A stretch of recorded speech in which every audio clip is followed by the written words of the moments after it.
of Dalai Lama, and we're on page 23. Sometimes we ignore people in unfortunate situations. This is very much my experience. I was in the NKT, and when I came out, I was pretty destroyed by them. They'll probably tell you it's my fault. And I reached out to different sort of lamas, and I've never really ever found a teacher since then, and that was so long ago, like over 15 years. I can't remember now, can't put numbers to it. And so for all of this time, I've not been able to find a lama.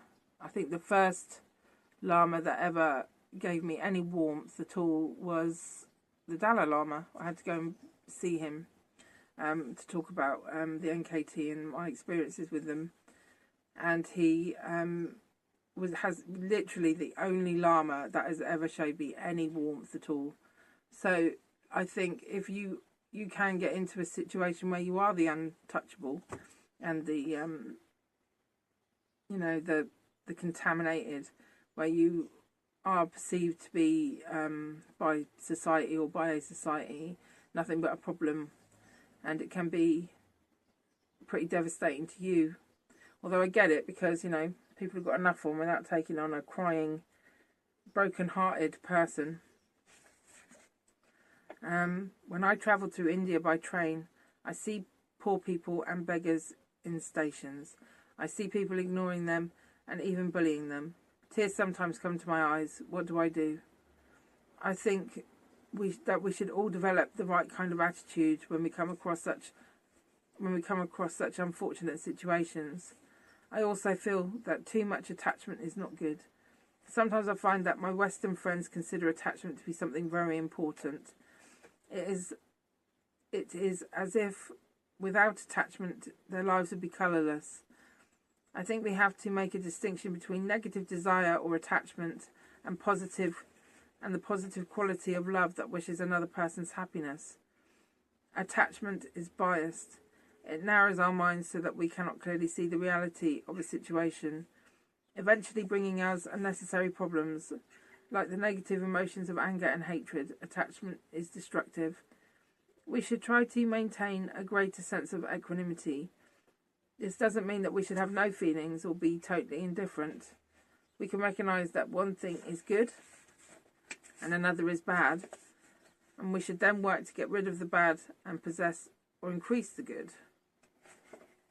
This doesn't mean that we should have no feelings and be totally indifferent. We can recognise that one thing is good and another is bad, and we should then work to get rid of the bad and possess or increase the good. This is a misconception in a lot of Buddhist circles, that somehow poverty is or a lack of ambition is okay. And then when you see a Buddhist with stuff, you start thinking, oh, well, they're not a real Buddhist, they've got stuff. But it is a personal practice, and if you're loaded, doesn't mean you can't be a Buddhist, even if we're all jealous.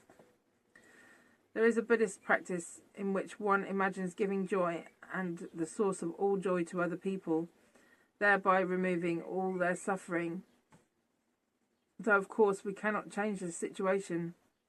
I do feel that in some cases, through genuine sense of caring and compassion, through our sharing in their plight, our attitude can help alleviate their suffering, if only mentally. However, the main point of this practice is to increase our inner strength and courage. Well, the Dalai Lama, I was pretty finished off. I couldn't get back to an equilibrium of happiness because of what happened to me and losing my ordination. And the Dalai Lama, all he did was give me a hug and meet me in that loss, which really was quite profound. And because he met me in that loss and he said, I see you and the loss you've experienced, basically, with that hug, the ramifications of just that one action has been profound in my life, to the point where I've gone from not really, I literally didn't want to really meet the Dalai Lama. I only went along because I was worried about the effects this group was having on other innocent people and people he didn't know. And so I went along and he gave me this hug, and then since then I have become a more stable person, less broken-hearted. And that's just one hug. So I really believe in the power of sincerity and love. I really do believe in that. I have chosen a few lines that I feel would be acceptable to people of all faiths and even to those with no spiritual belief. When reading these lines, if you are a religious practitioner, you can reflect upon the divine form that you worship. A Christian can think of Jesus or God. A Muslim can reflect on Allah. Then, while reciting these verses, make the commitment to enhance your spiritual values. If you are not religious, you can reflect upon the fact that fundamentally all beings are equal to you in their wish for happiness and their desire to overcome suffering.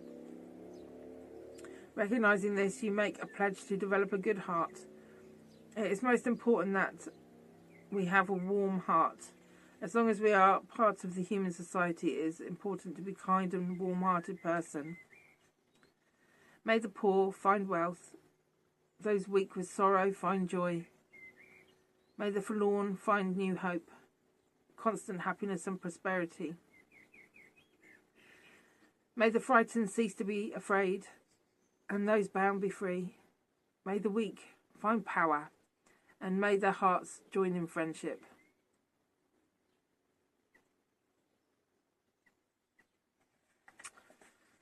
It's kind of sweet, isn't it? Okay, so that's the end of that first chapter, and the next chapter is the desire for happiness. So we'll start that on another video. Wow, I think that's enough for one day for me. My head's been blown apart doing these. Okay, thank you very much. Goodbye.